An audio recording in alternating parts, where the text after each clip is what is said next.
All right, welcome back, everyone. Little short break there after our last presentation on SEC filings. That was very helpful from Jillian, and learned a lot there. So thankful for that.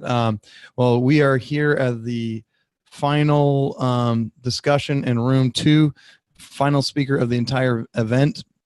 We have another speaker getting ready to start in room 1. But thank you all for being here today. I hope you've gotten a lot of content out of this. I know I have myself. Really enjoyed the speakers we had today, the panelists we had today, having conversations with many professional people all day long. It's well worth the time spent. And so we want to bring in our next 2 speakers. It's a husband and wife duo, and I'm going to bring their camera on now. And as they come on, we're welcoming Matt and Liz Faircloth, and I'm going to unmute you guys. Hey, how are y'all doing today? Great, Brandon. How are you? Doing wonderful. Hi, Liz. Hi, Matt. Great to have you this evening. So glad you could take time out of your Saturday. And where are you streaming from this afternoon? We're in New Hope, Pennsylvania today. So are you getting snow today? Sometimes we try. Sometimes we go other places, but we live here, so we're here a lot of the time. So are you getting going to get hammered by the storm coming up, or are you getting hammered now? Their mind on this thing, man. They there was going to be a bunch of snow. Now it's going to be a bunch of rain. It's supposed to get really cold Monday morning, but they might change their mind about that too. So who knows? I'm from upstate New York, up above the Thruway, so right underneath Lake Ontario. So I know all about the snow and the weather. You might as well not even watch it. So yeah, they got a roulette wheel. I really do. I think they just spin it around and it lands on rain, snow, sunny, cloudy, windy. So that's right. That's right. Well, anyways, I'm glad it's nothing bad going on there now. I'm glad you could join us this evening. And I want to go ahead and introduce everybody to you both. And what you're doing, and then I'll let you get started. So with us again tonight is Matt and Liz Faircloth. I'm going to bring this over here a little bit closer. Matt is the co-founder and president of the DeRosa Group, developer and owner of commercial and residential property with a mission to transform lives through real estate. The DeRosa Group was founded in 2005 and has grown to owning and managing over 370 units of residential and commercial assets, and has completed over 30 million in real estate transactions.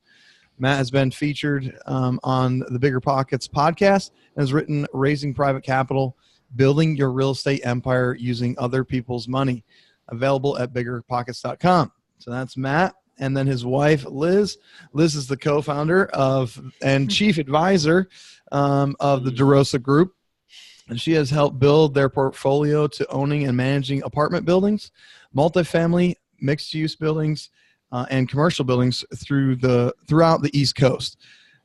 She assists with the strategic vision of the company and runs the marketing and communications. She is also the proud founder of the DeRosa Gives initiative. This is the host of the Real Estate InvestHER podcast. All right, Liz, tell us about a little bit before you get started, and you may get into this in your presentation, so I don't want to steal too much thunder about the initiative, the Gives initiative.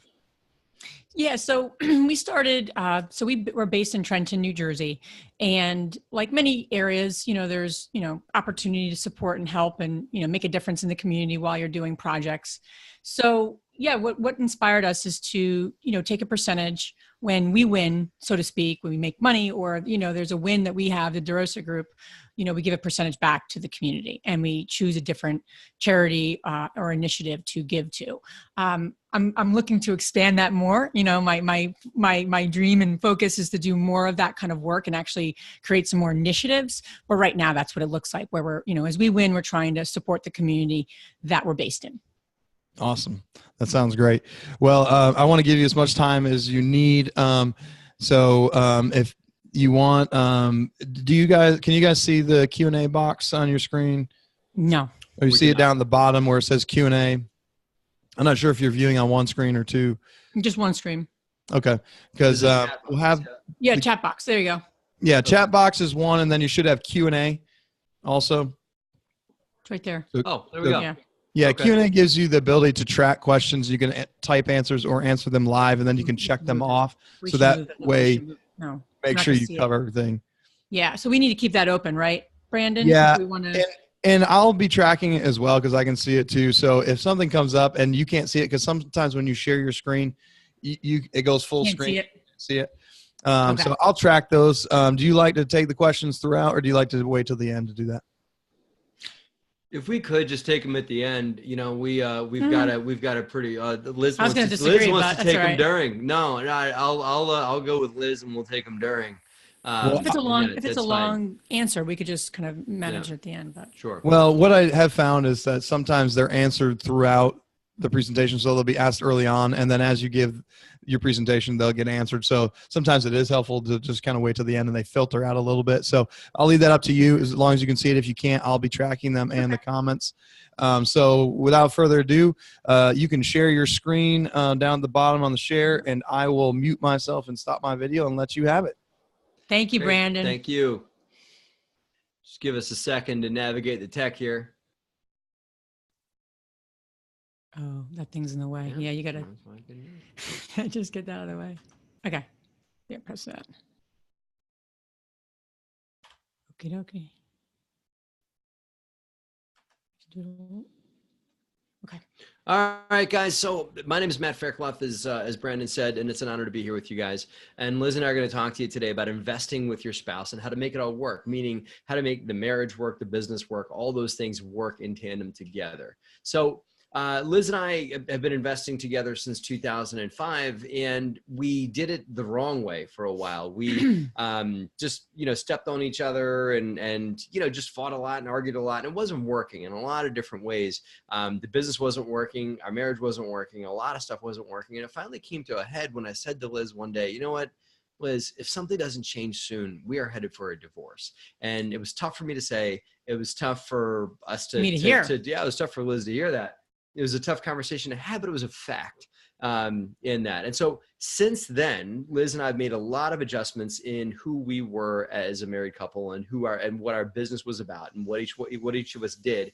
And we formed a much better partnership in our business and in our marriage that has enabled us to thrive. And our marriage is thriving, our business is thriving, and all of it has to do with the shifts that we made after that day, after we looked ourselves in the mirror and realized that it wasn't working. So today's presentation is about what we learned since that conversation, what we learned that doesn't work, what does work in that. So what we're going to share with you today is some of you folks might be watching this, and maybe one person is active in the business, the other person is not. We're going to talk about how to enroll your spouse and to gain mutual alignment in the real estate space. If one person's interested in real estate and the other person's not, let's have the conversation of how you can, both get on the same page with regard to this. We're going to talk about mistakes to avoid when investing with your spouse, because we've made plenty of them, especially in the beginning there. We're going to share with you. We still do. We still do. We're not perfect. Yeah, we're not perfect. And that's the other thing you got to remember. You're not perfect in this business or as married couples either, and to forgive each other and move through it. But we're going to talk about mistakes that are and how you can avoid them. And obviously we've made them. So we're going to stop you from making them in that by telling you about those. We're going to give you some real life strategies to implement from both a successful partnership, how to be successful partners, but also by how to be a successful married couple. We're going to share with you both of those real life strategies that have worked for us. And our hope is that if you implement them, they'll work for you too. We're going to give you lots of tools throughout, lots of resources you guys can reference offline, and that's, you can carry this conversation forward for yourselves. And that's that. So let's jump in. So here's a little bit more of our backstory. We alluded to a bit of it, and Brandon told you some of our story as well. But Liz and I met in 2002 when she was finishing up grad school at University of Pennsylvania, and I was a traveling sales rep, both living in Philadelphia. Started dating, and Liz introduced me to the Robert Kiyosaki book, Rich Dad Poor Dad, and also the board game that's affiliated with that called Cash Flow. And we played it together. Immediately I was hooked, and I saw the possibility of what would open up for us in real estate investing. And that's one way, by the way, to begin this conversation with your spouse is playing a board. I mean, it's a board game. It's a great game. It's a great game, and it opens up the possibility of earned income versus passive income and everything like that. And it just opens up in a safe space and just playing a game on what's possible for yourself through growing in real estate. So that's how Liz and I got started. While we were still dating, we're both living in Philadelphia, decided that we would engage in real estate investing. And we looked at one of the suburbs of Philadelphia, one of the outskirts in the town of Philadelphia called Roxborough. And that's where our first investment property was. And that's it right there. We bought a duplex. Long story, but we bought it while we were still dating before we got married. I don't recommend you necessarily buying rental property with your girlfriend or boyfriend unless you're 100% on the same page. And unless a lot of the boxes are checked with regards to commitments and things like that. Liz and I were, we knew we wanted to go together. So we committed to buying rental property together while we were dating. We then got married. Unlike a lot of married couples, we didn't go out and buy the biggest house that both of our incomes could afford. We went and lived below our means so that we could afford to live off of one of our salaries. That salary was Liz's salary, while I spurred off and created the DeRosa Group, which was our real estate investment company. So Liz was an advisor to the company while she also made the money to keep our mortgage paid and to keep our lights on and everything like that. I'm very grateful for Liz for doing that for us. But it enabled us to build a company that enabled us to eventually have a family. And now the tables have turned. Now I'm the one that works, and she's the one that helps with it, works with our kids, but also has lots of other ventures going on and everything like that. You work hard, she has lots of other ventures going on as well. But the bottom line, she's been able to leave that job that she had that was earning us the income. And now our business is paying our bills versus her paying our bills. But she also works very, very hard. Yes, I do work hard. Don't forget that. I know. A little more about us is we've been investors since 2004, as I said. I'm the author of a book called Raising Private Capital, which Liz is the editor of, and was very helpful in helping create as well. We've been investing in all kinds of different assets, and we've got over 20 million under control in 4 different states. We've done about 3 or 4 dozen fix and flips, I believe. I've been on podcast number 88203 and number 240. Liz was on 88203 with me. And I teach webinars for bigger pockets. We both live in PA and got 2 young kids. So enough about us. Enough about us. Let's talk about investing with your spouse. Yeah. What do you think? You want to get in? Yeah, let's go. So for 15 years, we've worked together in a lot of different capacities. I want to share with you guys about working part-time, full-time, on a macro level, business planning level, and on a micro level, meaning like tag teaming on projects. We're going to share with you guys about those strategies in this webinar. So, and I'll just say that these are just a few of the mistakes that were made. Oh yeah, we can probably speak about like 2 hours. Just do a webinar, just a 3-hour webinar on mistakes that you could make investing. But these are just a few, right? Sure, right. So when we first got started, we didn't have direct roles and responsibilities. We just kind of tag teamed everything we were involved in, but it caused us to be stepping on each other for everything. And it was, holding each other accountable to the wrong things and everything like that. So we didn't have specific lanes that we knew how to stay in for different parts of the business. We had the additional stress of living off of one income. And so we didn't have like a short-term stream of money coming in. So a lot of times money was a stress in the business and everything like that. So that was a mistake as well, to not have a plan to create some money coming in from the business, or at least something coming in that could add to earned income. So money was constantly an argument point, honestly. When we did not do things to align with our strengths, it wasn't a conversation of, okay, Liz, what are you great at? Okay, Matt, this is what you're great at. And also more vulnerably, Matt, what are you not great at? And Liz, what are you not great at? Meaning like, what do you stink at? And how can we fill that gap for each other? And that we didn't have that in-depth conversation on each other's strengths and weaknesses. Our emotional maturity was low, meaning like in working with the business, and we still deal with this. You let your emotions get involved. It's your spouse. Your emotions are going to get involved when it's your spouse, right? But we learned how to have the emotional maturity to see beyond those emotions and to really get to the facts and to get to solutions beyond it. It's a muscle we had to learn how to flex. From the beginning, we always got our back up. Even if it was talking about something stupid, our back would get up, whatever it was, That is true. Yeah.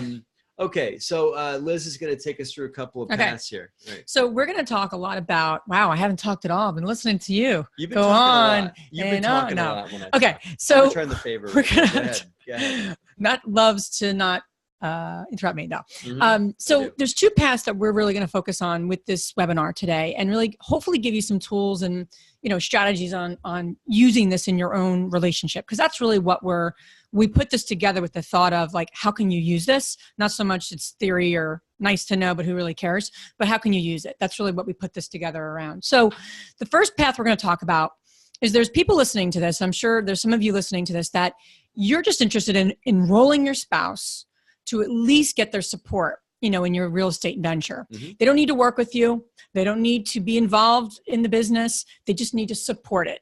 Because they do need to support it. And we'll get into that in a moment. So that's one kind of focus, one path that we're going to give you some tools and strategies and resources around. The second path that we're also going to talk about today is working together, how to best work together in your business, meaning when you really do work side by side, you're working on projects together, you're not just supporting each other, you're working together. So those are kind of like the two paths. And really everyone in real estate investing is going to fall into one of these two categories. You can't get in this business and be like, never tell your wife or husband or partner that you own property. I mean, I guess you could, but that would be really not smart. Honey. Yeah. Yeah. What'd you do today? I bought a property. Yeah. Not a good idea. So spent $30,000 of our money. Didn't tell you about it though. Didn't tell you about it. That's not a good recipe. Right. So path one, number one, this is all about enrolling your spouse. So I'm interested in investing. I'm sure you've heard this, or you're even saying this about your own partner. I'm interested in investing, but my partner and spouse is not. How do I get them to come around? It could be men saying this about women, women saying this about men, women saying this about women, whoever your partner is, whoever your life partner is. But people do say it because one person really wants to get in and the other one's like, not a good idea. It's risky, or whatever they think about it. So if this is you, here are the 3 suggestions we have for you. Oh, before we go there. So real estate investing requires, and I'm sure you would agree with this, but it requires time and it requires money. And depending on where you are in your world, whether you're seasoned in this business or you're literally just starting out, you're going to need both of those things. Sometimes you need more than the other, but you're giving your time, you're giving money, whether it's your money or other people's money. I'm sure a lot of great presenters talked about raising private money and all that good stuff. But bottom line is, why you need to enroll your spouse or your partner is that this business is going to take your time and it's going to take your money. Yeah, sure. One of those two things, or both of them really. Sure. So that's the bottom line there, is why you really do need to enroll them. So tip 1.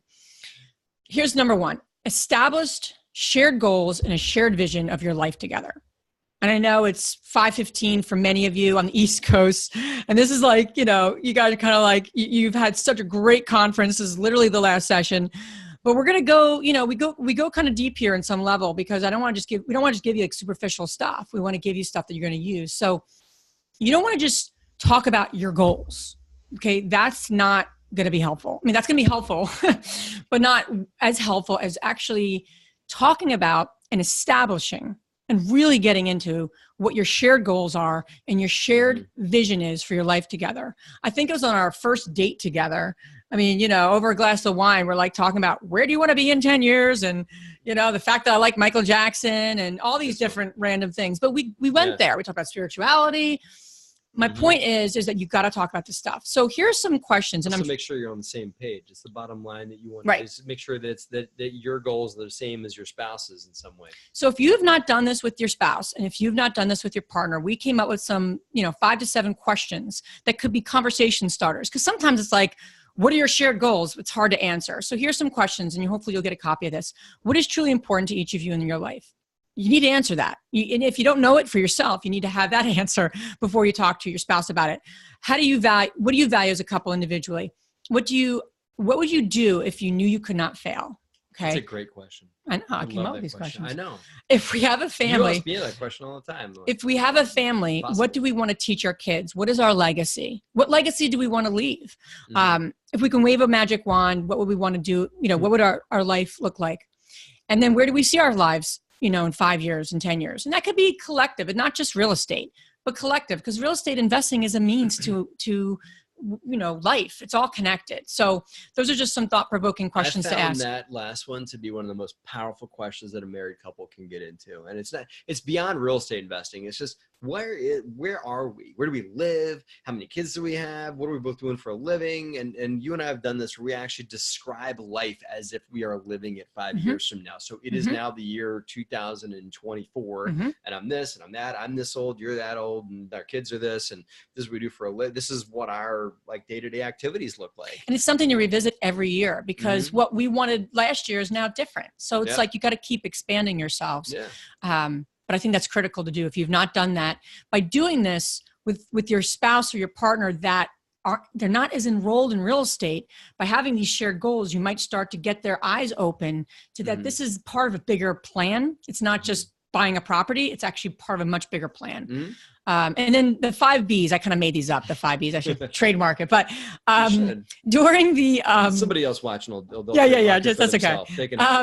So before, as you're thinking about these questions, these are deep questions. And, here are 5 kind of rules of engagement. Be honest, be real, be vulnerable, be transparent, and be able to look in the mirror. Quite honestly, these are 5 things that you need to do when you're working with your spouse or you're enrolling your spouse. I mean, I'm not saying I'm these things all the time, but we are a lot of these. We may not always like what one another says or agree with each other, but you really try to be, able to look in the mirror.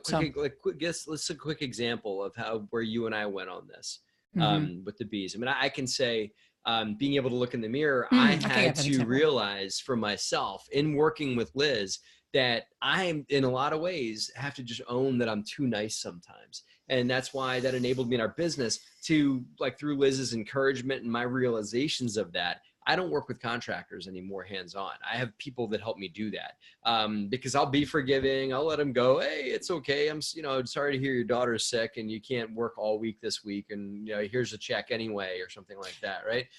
But Liz enabled me to step away from the hands-on working with contractors, because that is not my skill. We brought in people that were, and I think it was through that vulnerability and willing to look myself in the mirror that came up. That's true. Yeah. Where I did that, I am should be our bookkeeper. That was disastrous. She used to run our books. That was horrible. She's not that good with numbers. No, it wasn't until I started missing mortgage payments that Matt was like, that's not a good idea that you're our bookkeeping anymore. You gotta pay but that. anyway, you gotta pay that. Gotta pay the mortgage. The next month as well. That's important in real estate. But anyway, where this was helpful for me, or where I think where I've used this is, early on when we weren't working very well together, something that I did a lot of was micromanage Matt. Now, you shouldn't micromanage. No one wants to be micromanaged, right? Especially, in working together. And I went to a weekend, a women's kind of discovery weekend. It was wonderful, and I really got very, very vulnerable, very transparent, very clear on that I was doing that, especially in our business. I didn't do it in our personal life as much, but it was more in our business. But anyway, I've gotten better with that. Do I sometimes do that occasionally? A little bit sometimes, but it's not. But it's not like this much. Right. So as you're working together, you're going to keep growing together, and we'll get to that in a moment. But I think that's where I really had to grow through. Yeah. You gotta look yourself in the mirror. So that's shared goals and vision. All right, you're next.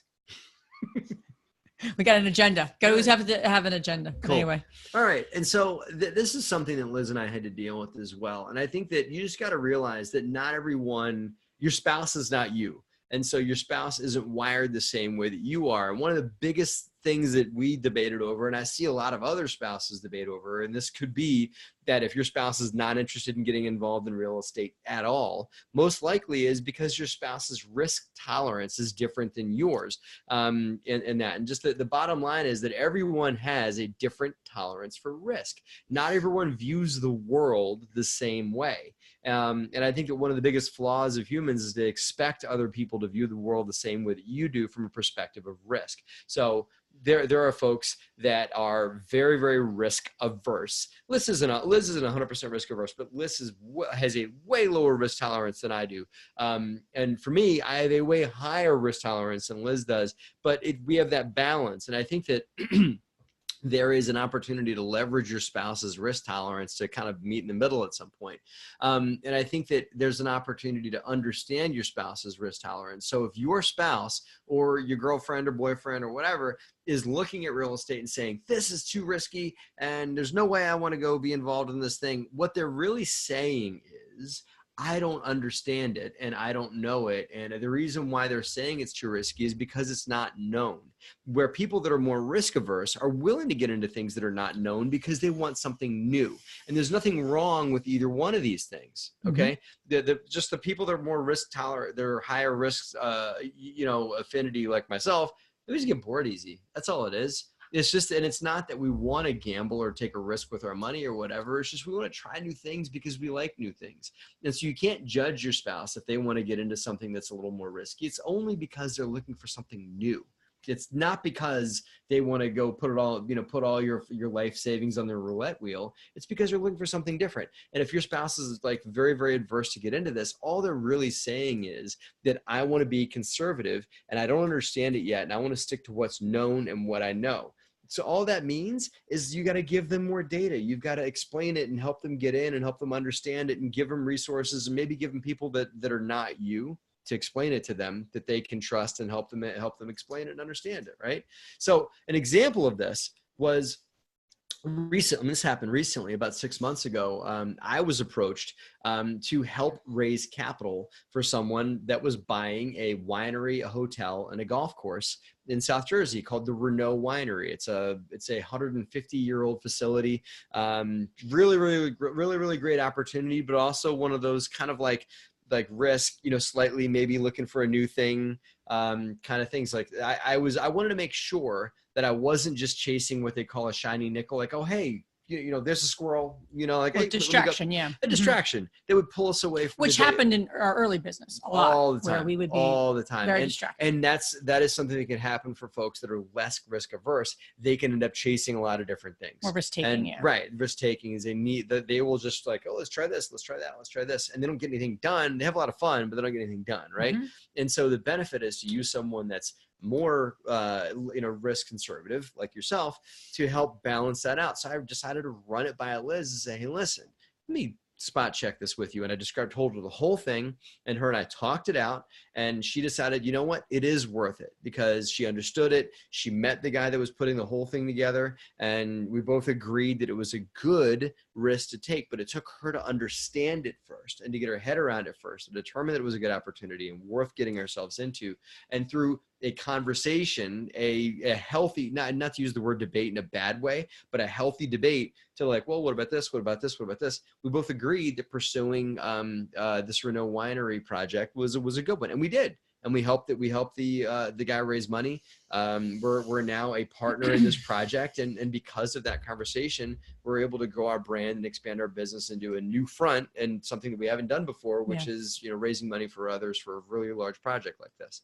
So the next tip is expose your partner to investing. So especially if your partner is super low on the risk side, the reason again is because they're maybe not exposed to it. They don't understand it. So expose them to it. Bring them out to networking events, introduce them to spouses of friends that you might have that are involved in the real estate business. So if one spouse is involved and the other one's not, but they seem to be doing well with it and have an agreement, then bring your spouse out and make sure they understand that, hey, listen, maybe that's the person that can explain to them why real estate investing is great and why it's something to get themselves into. Network with other couples or other folks that are heavily involved in this business.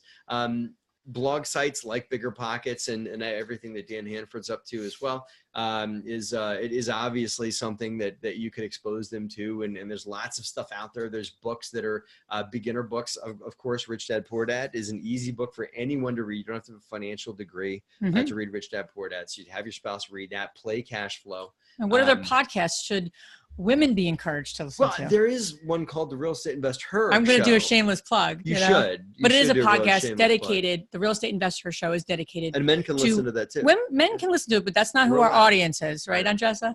It's geared towards helping women in the business. So you want to, and if your spouse is reluctant about raising private money, then find a podcast on that topic. If your spouse is a little reluctant on maybe the different portions of flipping, then there's an amazing podcast for flipping and so on and so forth. So find podcasts or books or resources that actually speak to what your partner's concerns are. That's important. So I just want to say that. No, that's great. Good shameless plug. Yeah, that's right. Cool. And review the numbers with your spouse, whether your spouse is financially savvy or not. It's important to expose them to the numbers so they're not seeing they don't think that this is, you know, this is something that's real. We've got a question. Yeah. We should, let's see what Cool. this question is. Can you mention that podcast for women investing again? It's called the Real Estate InvestHER. It's invest, all one word, HER. The Real Estate InvestHER show. Yes. Cool. And Arthur, you're allowed to listen to it too. Just so Yeah. you know, I listen to it sometimes. I just, you know, it's okay. But it is women interviewees by women interviewing through the perspective of women. They put really successful people on the show. In that. So one more question. No. Oh, okay. We have another. Oh, we have a chat. Okay. We have a chat. Let me grab it. Matt and Liz, can you center the mic between the two of you? One is much louder than the other. Sure. That's only because Liz is super excited and is talking really loud. Stop. Yeah. Okay. Yeah. Okay, cool. All right. I hope that helps. All right. Good stuff. Okay. So that's it on what to do to expose your spouse to things in this business. So let me click. Okay. That's you. Me. Okay. So get path 2. Get after it. So everything we had just given you, or some thoughts, some suggestions, was really focused on enrolling your spouse. They're not going to work with you. You know, they're not going to, go to the projects with you or anything. They literally just want to enroll them to get their support. So the support, right? Just that support. So hopefully a few of those tools, trips, strategies will help you.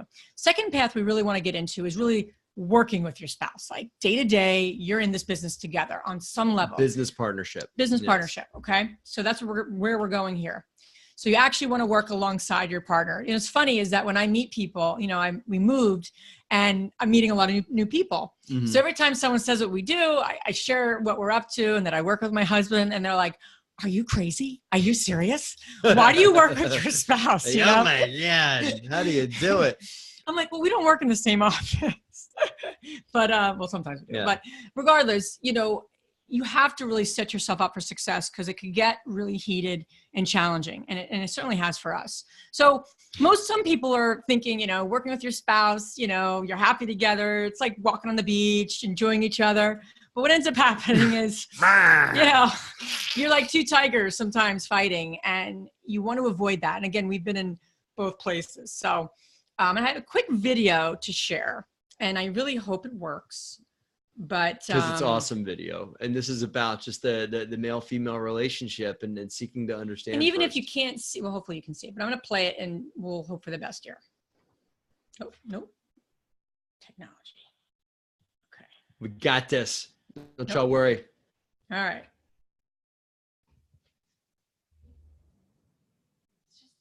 There's all this pressure, and sometimes it feels like it's right up on me. And I can just feel it, like literally feel it in my head, and it's relentless. And I don't know if it's going to stop. I mean, that's the thing that scares me the most, is that I don't know if it's ever going to stop. Yeah. But you do have a nail in your head. It is not about the nail. Are you sure? Because, I mean, I'll bet if we got that out of there. Stop trying to fix it. No, I'm not trying to fix it. I'm just pointing out maybe the nail is causing. You always do this. You always try to fix things when what I really need is for you to just listen. See, I don't think that is what you need. I think what you need is to get the nail See, you're out. not even listening now. Okay, fine. I will listen. Fine. It's just, sometimes it's like there's this achy, I don't know what it is. And I'm not sleeping very well at all. And all my sweaters are snagged. I mean, all of them. That sounds really hard. It is. Thank you. Ow! Come on. If you would just Don't. All right. Now, I don't know if that actually came through, but It's Not About the Nail. I'm sure many of you have seen that before. But as we jump into this, why did we show that? One, it's, close to 5:30 on the East Coast. So we need a little laugh. We need a little laugh. A little happy hour. Little energy here. A little happy hour, a little fun time. But right. More importantly, it is so true, right? Because we do see the world. There are times, many times, that Matt and I are talking, and it's literally like there's a nail in my head, and he's just like trying to solve it and what have you. So working together. two major suggestions we're going to give you. First one is you need to have extreme clarity on your roles and responsibilities, staying in each other's lane. And then number two, you really need to be masters really at this, leveraging your personality strengths, your skills, and your experience. There's probably a ton more, but for today's presentation, we wanted to focus on these two, and these are a great start to really, giving you the tools you need. So first one, getting clarity on your roles and responsibilities. What really needs to happen in the business to achieve your goals? And you may be, you might have titles and you do this and you do that, but really, are you clear on that? That's really important. What are the critical roles? What are the responsibilities? How do you divide and conquer? And, Matt's done a lot of personal development workshops, and something he came back with me, one of the weekends, he's like, we really got to start talking in the language, like who owns that? In other words, if there's a project, who owns it? Meaning who takes the lead and the other person becomes the second. And in a lot of ways, we do that now. When we didn't work well together, we would both be just involved in things, and he would do a little, I would do a little. I mean, there was no point person. And now, even we had the conversation the other day about budgets and, money coming in, money coming out. And I said, I really need to own that more than you. And so we continually use that language. So I would encourage you, if you have roles and responsibilities with your spouse or your partner, use that verbiage, because that will help get really clear on who owns what, and whoever owns it is the leader. It doesn't mean you do everything, but you are the one. They're in charge of it. They're in charge. They're responsible for it. Yeah. So that's just helpful language we've implemented. One book, and it doesn't, there's probably tons of books out there, but and this is sometimes it's written a little bit more in the big business, but you can probably apply it even if it's just two people in the business. It's called Traction. Great book. Highly recommend it. So you're not going to go too much into that. So second part of what we were just talking about in terms of, leveraging your skills, your behaviors, your differences. And what do I mean by leverage? I'm going to go into that here. So there's three areas that you want to be mindful of getting kind of clear on for the two of you working together, really for building teams, but certainly starting with the two of you. Behavior, skills, and in your experience. So what you want to do in a lot of ways is you want diversity. Obviously, Matt's skills are different than my skills. Can I talk to investors? Sure. Can I raise private money? In some ways, because I can connect with people, but do I really want to talk about the nuts and bolts of, the different things that Matt knows? No, I don't need to know what he knows exactly, because that would be repetitive. Same thing, vice versa, and in the things that I do well. So being mindful of where are we on our skills? Are we complementary skills, different, and experience, but most importantly, behavior, because when you have conflict and people don't work well together, it's not usually a lack of skill or experience. It's usually a lack of personality tendencies. So that's what we're going to go into here. So I don't know if you can shout it out in the chat room or whatever it's called. You can just say it out loud. Yeah. I mean, say it out loud to yourself. You can say it out loud to yourself. Talk to yourself. I used to do trainings and workshops, so we need to do this kind of stuff to get you engaged here. But what do you see when you see this picture? You might see the person's face. You might see a word.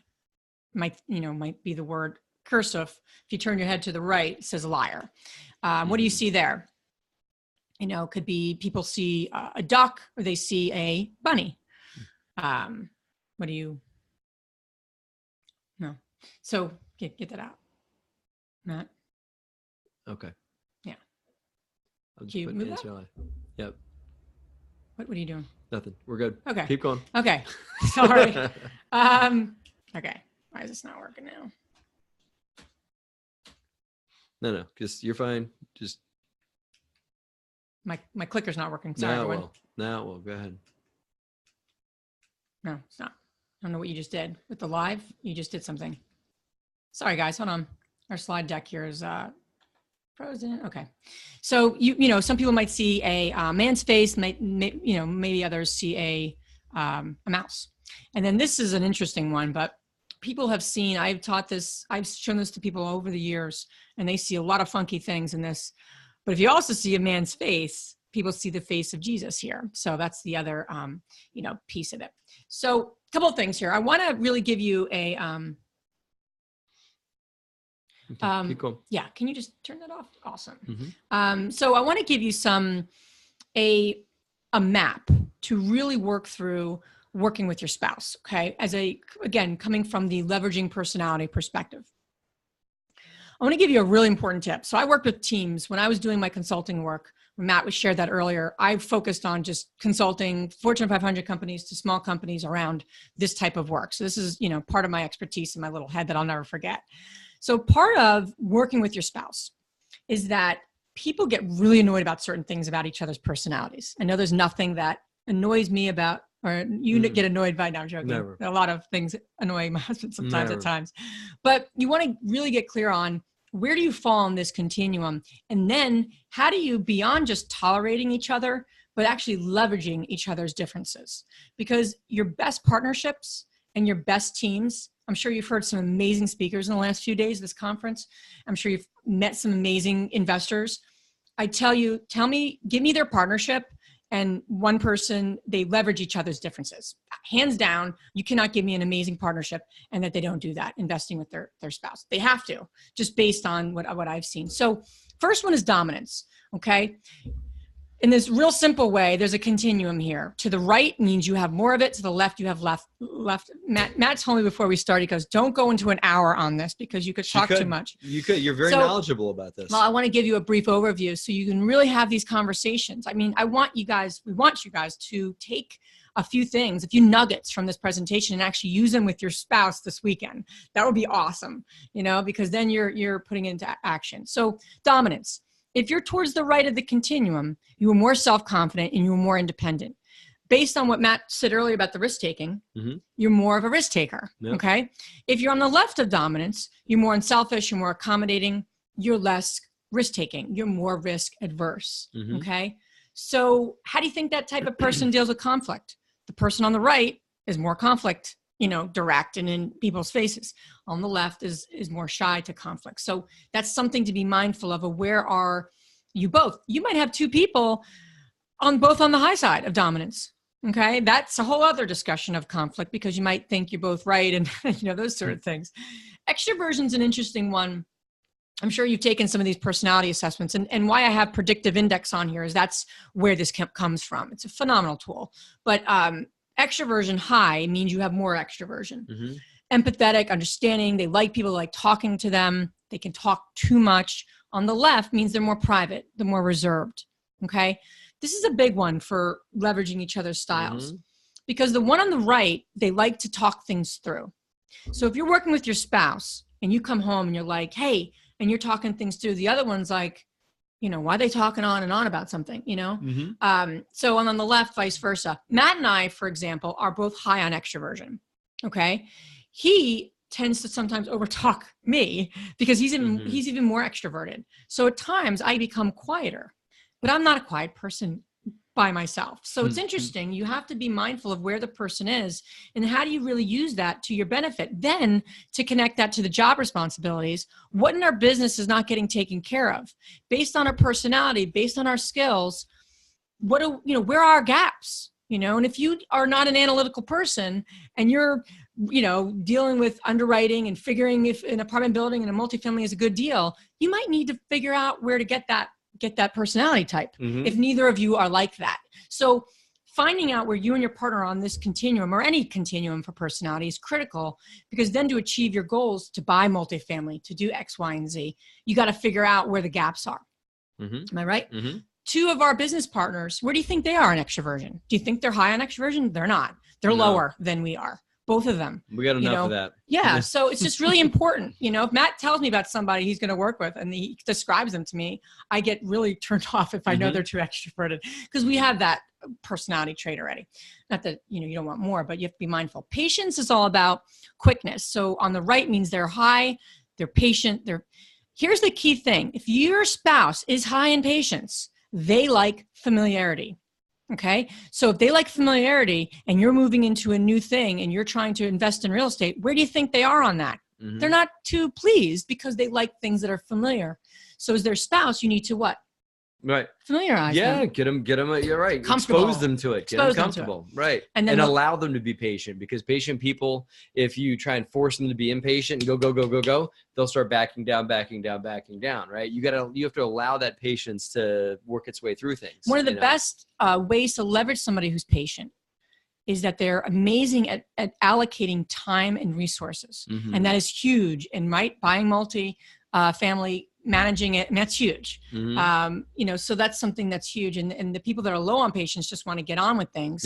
And they underestimate time and they underestimate resources. So that's just something you want to really utilize each other. Formality is all about the need to conform. So if you or your partner are high on formality, you're cautious.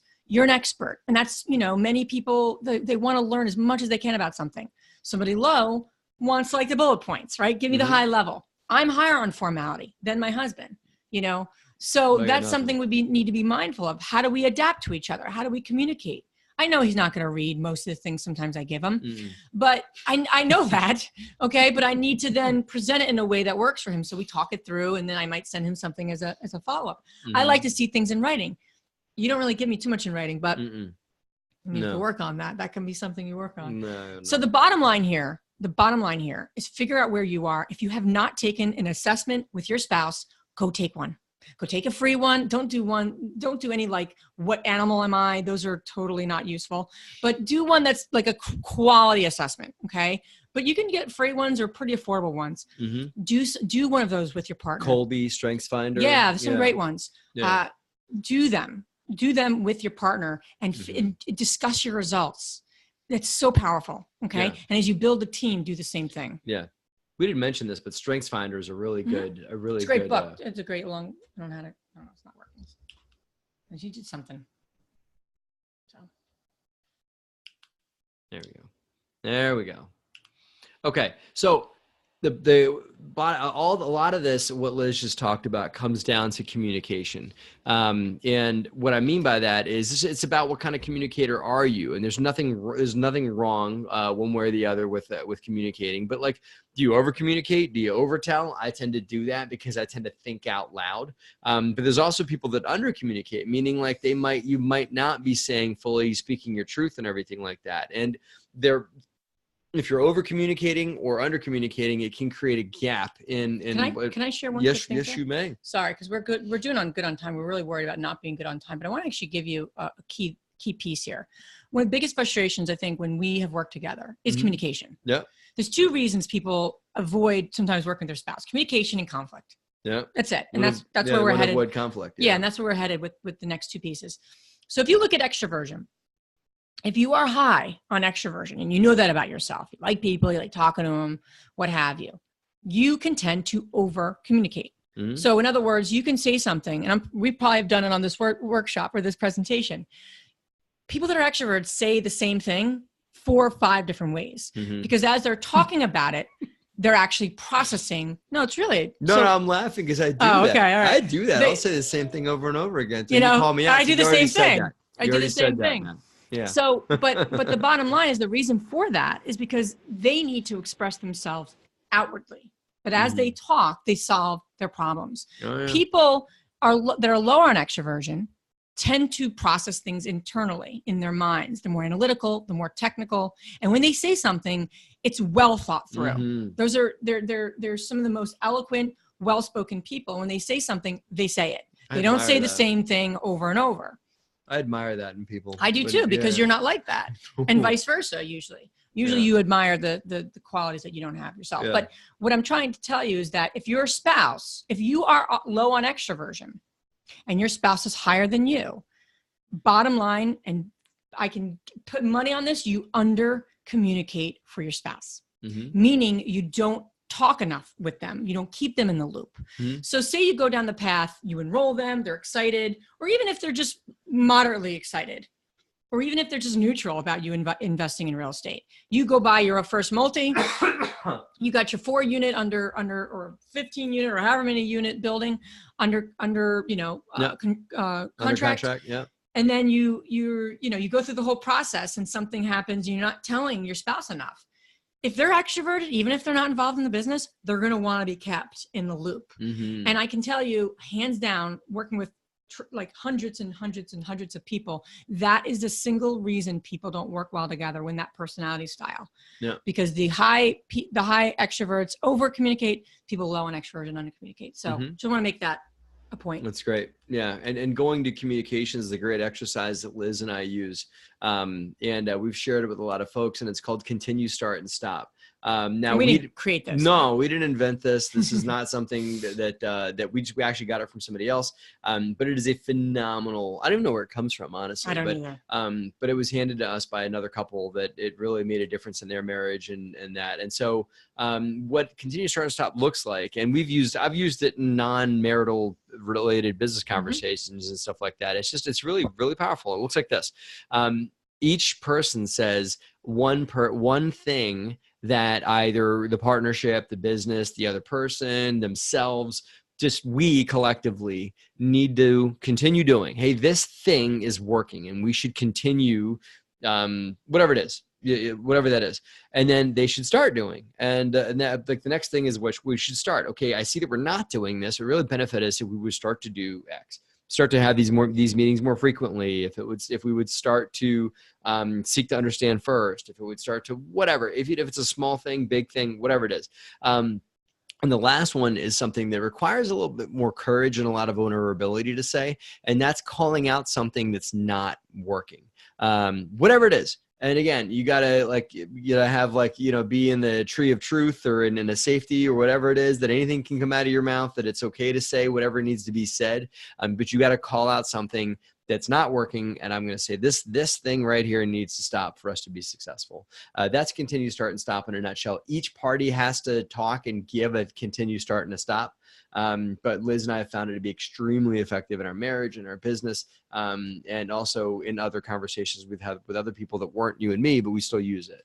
And it's not something you have to really do all the time, but it is something like either on a monthly basis, and we're going to get to, things that we do that could be helpful. You want to continually connect on. Yep. Excuse me. So we find that also just seeking to understand first, this is something that obviously could come up during continue, start, and stop, but a general habit that Liz and I use is seeking to understand first. So I would love to just come in and make her opinion wrong, and to make my opinion right if we disagree on something. And it would be awesome if she just agreed with me all the time. But the bottom line is she doesn't. And what is a lot of time behind her opinion is something that I need to understand first, so that I can see things from her perspective for a bit, see things with her glasses. And okay, I get what you're saying. Here's my perspective. But you will be much more effective in a marriage and also in working with your spouse if you're very clearly, if you make a strong effort to see things from your spouse's perspective as well as yours. If you go in trying to make your spouse wrong immediately, I promise you got a fight coming.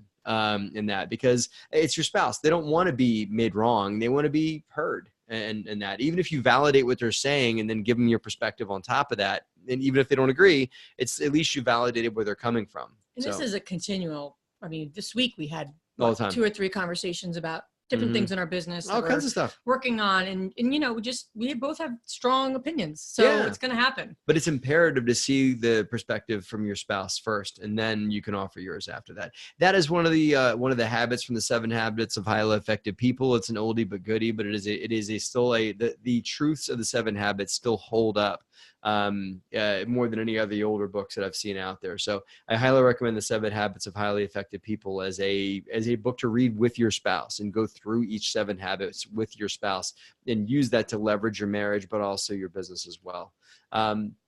We also hate to tell you, but working with your spouse, you're going to deal with a lot of conflict. Yeah, there will be. And the biggest thing, the biggest mistake you can make is avoid conflict. It is to avoid the argument. They do. Yeah. It's like, oh, be nice. Don't have the argument. Just, right. But you can't. The best way to have success in marriage, I think, is to actually engage in conflict. It's okay. It is okay to have a fight. And we may have had, in 13 years of marriage, we might have had a few disagreements, or might have had a few. What's funny about conflict in our relationship is that we rarely have conflict when it comes to our kids, our personal life. We really don't conflict on that. We really are very just aligned all the time. If we have any conflict, it's always in our business. It's always working together. So we've had to learn over the years how to really grow from it So here's some, and even if you have conflicts in other spaces, other parts of your marriage, it's okay. You still want to engage in the conflict, seek to understand first, validate your spouse's opinion on something, even if it's not the same opinion as you, and don't avoid the conflict. Because the problem is that small things become big things. That if it's a small thing where it's like, you know, not leaving the toilet seat, put a seat up or whatever it is, if it says something that you've been doing for 20 years and you don't do it, it becomes this enormous thing. Like, oh, you don't care about my needs. That's what not leaving the toilet seat up turns into, you don't care about me, you know, if it's not engaged in. Well, can I also say one more thing? Yes, you may. This is a big one. Sure. Of course you can. I wouldn't want to have a conflict, so I'll definitely let you talk. We attended, and we'll get to suggestions on actual workshops that you can go with your spouse to, which we'll get to in a moment. But, you know, we'll speak to, it's called the Landmark Forum. And something that was spoken about during this weekend was that every breakdown, what comes next could be a breakthrough. Mm-hmm. So if you start to really look at conflict, like if there's a breakdown in your relationship, talking about the business, personal, professional, really any place. But if there's a breakdown where there's going to be, and there'll be multiple breakdowns, and will always be because you're human beings, what you really want, what the real value of it is that there should be a breakthrough on the other end. Yeah. If you don't have the breakthrough, then you're having conflict in vain, right? Sure. It's just like, it's wasting your time and energy. Yeah. Said another way, conflict can create transformation if you engage in it and seek to understand and look to make adjustments to get on the same page. They really can. You want to stay calm and get specific. The stay calm thing is the most important. It's really about not getting your emotions engaged, and it's tough to not get your emotions engaged with your spouse. But if you're talking about business, you can't let everything turn into a shouting match. You know, it's got to, you know, be a calm and very specific conversation. And you can't say things like, always. Yeah. Oh my goodness. You totally filled that in. I was about to say that. No. Right. You can't say like, well, you always do this. I was like, well, listen, I don't always do anything, you know, like sometimes I do something else and everything like that. So you can't generalize your spouse or put them in a box and say like, well, you don't care. That's not true. I do. I just might not have in that moment, and maybe let's engage that. So obviously focus on the future, what's moving forward. Don't be living in the past. You know, you can't always bring up old stuff. It's also about how can we move forward beyond this. You also want to highlight improvements and celebrate progress. The biggest thing that Liz and I do is Liz and I celebrate wins. Like after this, we're going out to dinner to go celebrate some wins that we had. Okay. And so we make sure to celebrate successes and not just engage in the grind of the business. Okay. You grow from conflict. You allow it to strengthen you versus tear you apart. And you gain feedback from the other and listen, and you make adjustments. You take notes, write it down. Okay, listen, I'll do my best not to do that again. And you got to promise to call me out when I'm doing that thing that you told me isn't working for us. And there's a tool that's a book that I have not read it yet, but it's a book that you read that you highly recommend called Fierce Conversations by Susan Pretty much Scott, having right? fierce conversations. And this is it, man. This is having a fierce conversation with your spouse and having the cojones to engage in that conversation, right? Yeah. One of the secrets that you gotta say, are you ready for the secret? Do I have to whisper it? Yeah. Do I have to whisper the secret? I'm gonna whisper the secret. But anyway, go. That's your Italian in you. That's guy yelling over there. But so the secret is, are you guys ready for the secret? There you go. Right. Are you ready? Huh? Right. Okay. You got to become amazing. You are so funny. Become amazing at adapting to meeting the needs of your spouse. And that it may require you, to the men out there, it may require you to be a bigger man about this, but that might mean you might need to change a bit and adapt and make some changes in yourself as a human in an effort to create a win-win with your partner. Creating win-wins is another of the 7 habits, but it's about who can I be in an effort for us to be stronger. Because it's not, once you become married, it's not about you anymore. It's about us. It's all about us. And how can I strengthen us? Okay. And we're a bigger fan of the word adapt versus change. Because people say, well, can people really change? Well, yeah. I mean, if there's a big motivation for it, sure, you can change. I mean, but when you're working with each other and knowing what he needs, what I need, and then giving each other those needs, you adapt. You end up adapting, and we all can adapt. We've adapted a lot, and I think that I'm definitely a stronger person in working with you, and I think that you're a stronger person in working with each other and creating a business together.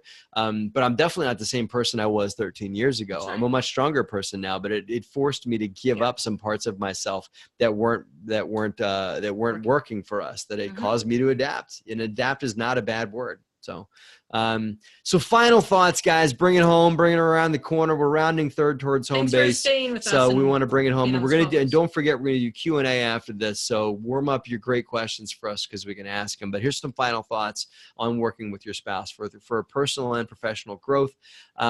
We recommend strengthening your relationship to money, because Liz and I found that we both had some part of our money blueprint that were on us from our upbringing that weren't working for us, okay, and didn't allow us. They were stunting our growth and didn't allow us to go to the next level as a business partnership. So a book called The Secrets of the Millionaire Mind. And they also offer a weekend called the Millionaire Mind Intensive. We didn't do the big multi-$1,000 thing that they offer as well. You could, you don't have to, but we didn't do that. The weekend is amazing. Just the weekend itself is a 3-day weekend was phenomenal. Ourselves. Yeah, it's very helpful. There's a lot of therapeutic parts of it, and Liz and I did it together.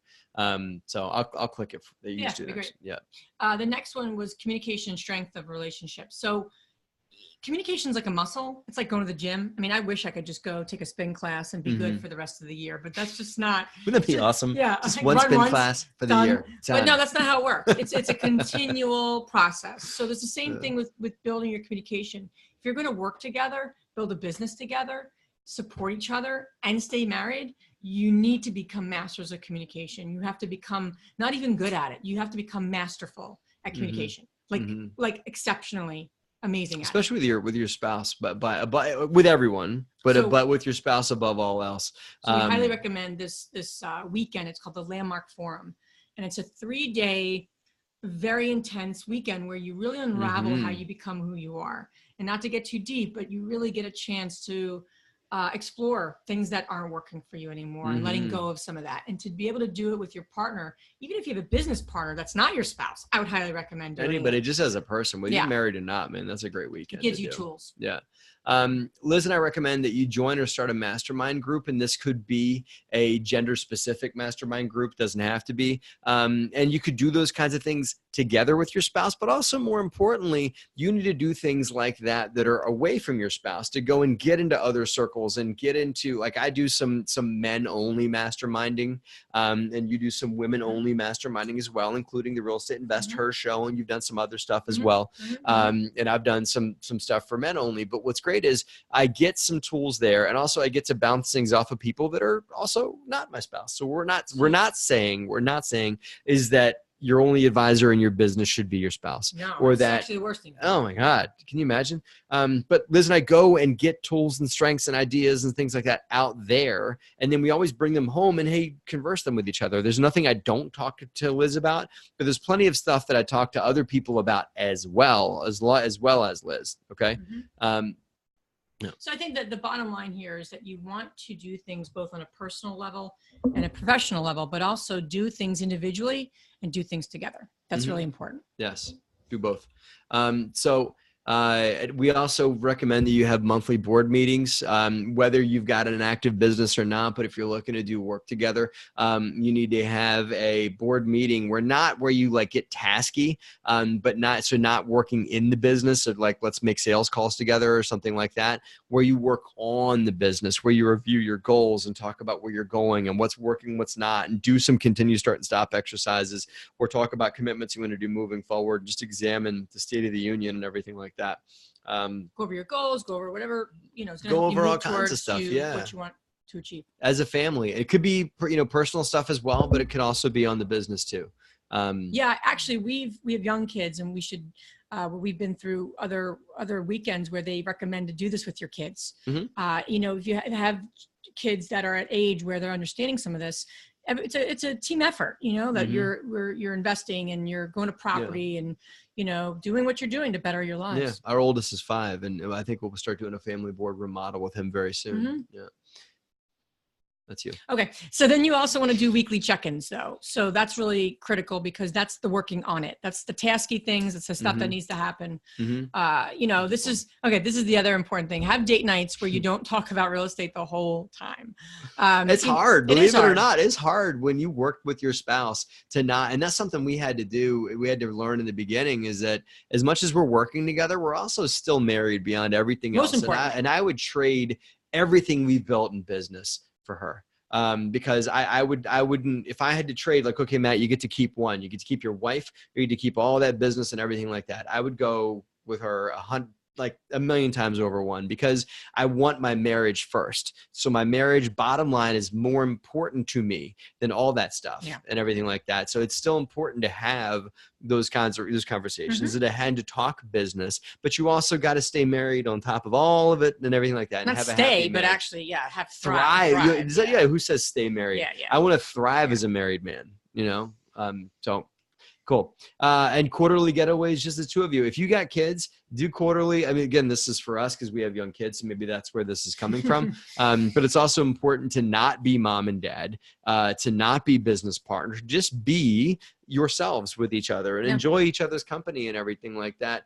As on top of all of it. And so it's important and keeps that union tight, because everything is everything. So if your union's not tight, then that's going to flow into your business. And that's going to flow into your parenting, not to go too deep on you, but everything affects all of it. So if, you need to keep the union tight as well, along with everything else. Why we put important dates and commitments is to get these things on the calendar, because if you don't schedule working on your business, but not in it, it's not going to happen. Yep. If you don't schedule date nights, it's not going to happen. If you don't schedule getaways, not going to happen. Life keeps happening, man. Life will fill in. I heard, I was listening to a podcast today, and they said that if you don't put things on your calendar, life will put things there for you, So that's what we got. Believe it or not, we are done.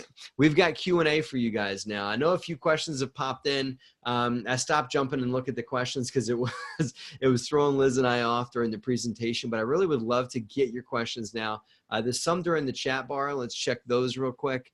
High Five Real Estate Women Mastermind Group. Be sure to type questions in the Q&A box.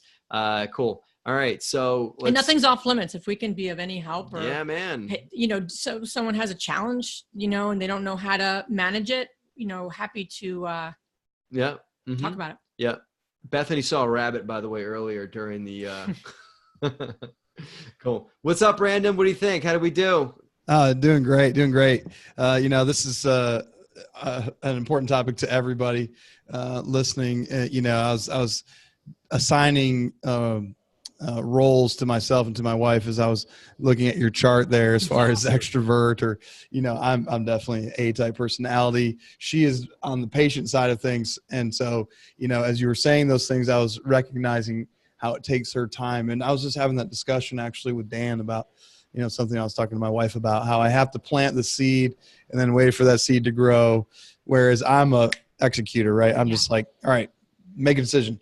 And, whatever it is, like buying a car, I can talk to her and she'll, I agree with you. We need to get a new car. But then when we get to the dealership, the actual act of closing that for her is hard, so those different and I'm just like, hey, I said I was going to do it. Why, let's just do it. So understanding your role in the relationship, I think, is huge.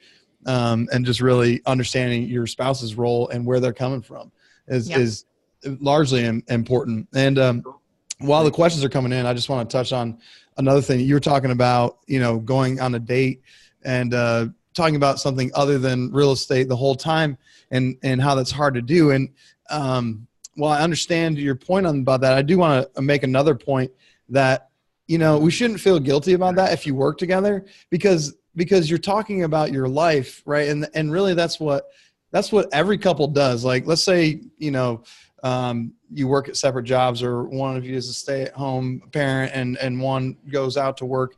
When you have a date night, you're going to talk about that portion of your life, right? Oh, well, What did you do at work today? What did you do here? Well, because you both work in the same place, you're going to discuss that just like every other couple. It just happens that that's what you discuss every day, right? So don't feel guilty about that. That's okay. Liz and I had plenty of fights that began with the question, how was your day? You know, That's right. Don't even get me started, right? Don't even get me right. Like, why are you trying to micromanage me? Like, for me, like when she would ask, how was your day? It turned into like, why are you worried about what I did? You know, like it was, that was before the 2008 time. But Roger actually had a question about that alluded to what you just said, Brandon, about, how do you get your spouse? How do you go on a date night and not talk about the business? I mean, I have an answer to that. I'm sure Liz does too. But for me, I think that you've got to acknowledge that the business is going to be so big in your life that it's probably going to be tempting to talk about the business. And so what I believe you need to do is you've got to bring like some subjects, bring a few things, like maybe have each spouse, this is an idea, bring a few topics to dinner or to the date or whatever, to intentionally, it has to be an intentional thing, Roger. So you've got to intentionally talk about like, okay, that show we're both watching together. And bottom line, your marriage needs to be more than just the business. There needs to be other things you two do together besides just all we do is work together, we co-parent, and then that's all we do. There's gonna be something else. Maybe you're reading a book together, maybe doing something, but you've got to get something else in the marriage that is a subject point, or you are as a business partner. We do a lot when we go out on dates is we like to reflect. Yes. On like what's working, what can we celebrate, or what's great. It's what you focus on. I mean, we could talk all night tonight about things that we're frustrated by. That's not going to happen, and that's not going to be in a positive that state. doesn't sound like fun though. Yeah. So I also will say too, Roger, to your question, if I find myself, because I can probably talk about the business like. I'll get up at 2 a.m. and wake him up and ask him a question. That doesn't work for him. He needs more and I've learned that over the years. So if I start to ask questions about the business and it does come up in a date night, I'll look to Matt and I'll say, is it okay if I ask this? Is it okay to go there? And he'll say to me, yeah, no problem. I'm good. Or he'll say, you know what? Not right now. Yep. And then I respect it and then I let it go. Early on, I would have been I just asked the question. He would give me some nonsense answer. And then I would be like annoyed. You mean I would BS you a little bit?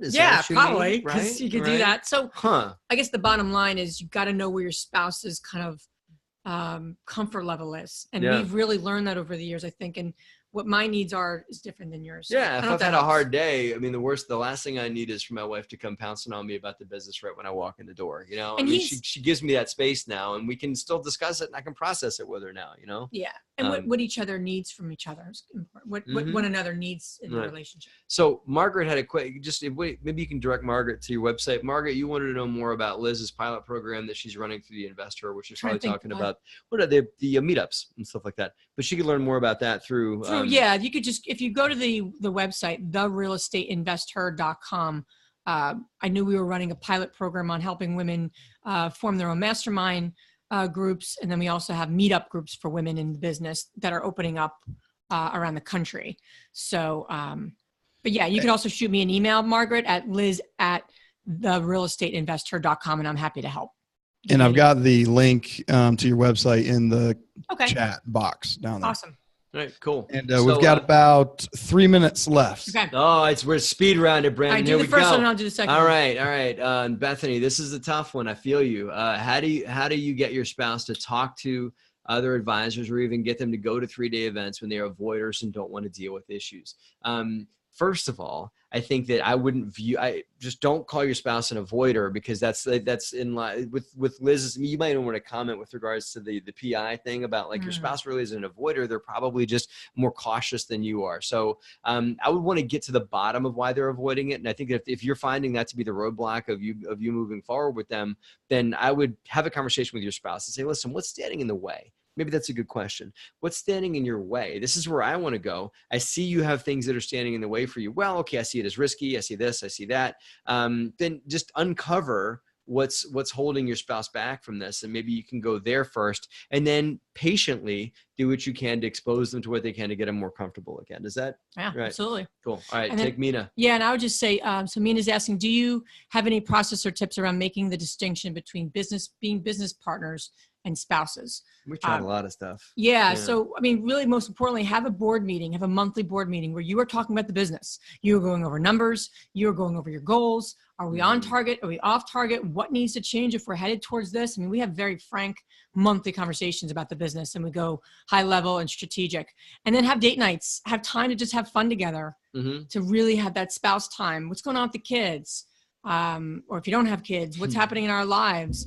You know, those sort of things. We've tried things that have worked for other married couples that work together. It didn't work for us. Yeah, like talking about business in certain rooms. Yeah, it didn't work for you and I. You and I are just too extroverted for it. But we would say like, okay, well, we can't talk about the business in certain rooms of like our bedroom. We said we're not talking about the business. That doesn't happen. I wake up and think about things all the time. Business would be pillow talk and stuff like that. And as you're trying to go to sleep, you're like, oh, what's going on with that property? You know, like, I don't need that, man. You know, and so it just didn't work for Liz and I, but we found that to really understand different boundaries. I think that probably really is understanding boundaries is the true bottom line answer to your question. How you get there is up to you. Sure. And I think that's the key is, you know, it has to be organic. If it's forced, you know, it's got to work for you and the personalities in your relationship. So be creative and think of ways. And I think the main distinction to wrap us up that I would draw is, you know, tangible and non-tangible. You know, I think you're dealing more with your partner's feelings and emotions when you're stepping away from the business, and you're dealing more with the person as opposed to their function as a person. Is a good way to get that distinction.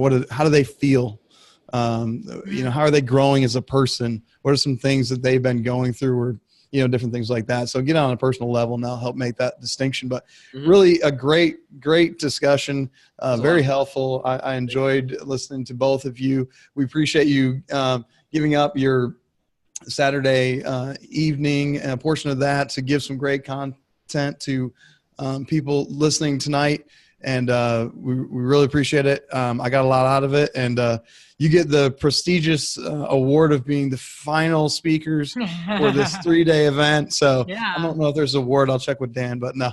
There you go. But thank you so much for being with us. Closer, right? We closed the whole thing out. Right. That's right. It was our honor. We really were, you know, you guys have done a phenomenal job at this conference. We were happy to be part of it and contribute.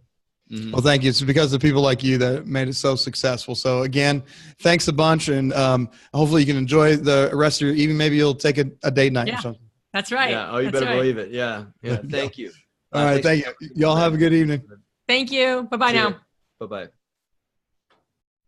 All right, everybody. We're wrapped up here, and you can head over to room 1. We're going to do final comments for the 3-day event. That is all our speakers. So we're going to get some final thoughts, some final nuggets, some takeaways from the weekend. So please head over to room 1. And while you're heading over there, as you're making that transition, please don't forget to sign up for the next event. That's nextmfin.com.